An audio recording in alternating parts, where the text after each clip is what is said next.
Jadi harapan saya sih Bu, saya untuk perempuan-perempuan, teman-teman di Kementerian Keuangan, baik itu instansi, semua instansi di Kementerian Keuangan Bu, untuk perempuan-perempuan jangan pernah takut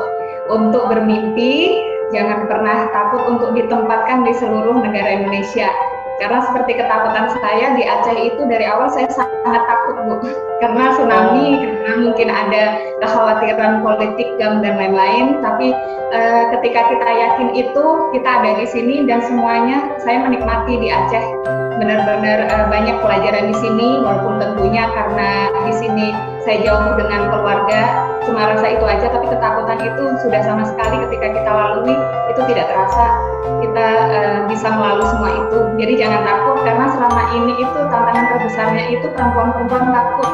nanti saya di luar jauh gimana nanti saya ini gimana gitu jadi iya, bagi saya tantangannya seperti itu, harapannya ke depannya saya bisa terus berkontribusi walaupun itu seminimal mungkin, tapi saya akan berusaha berkontribusi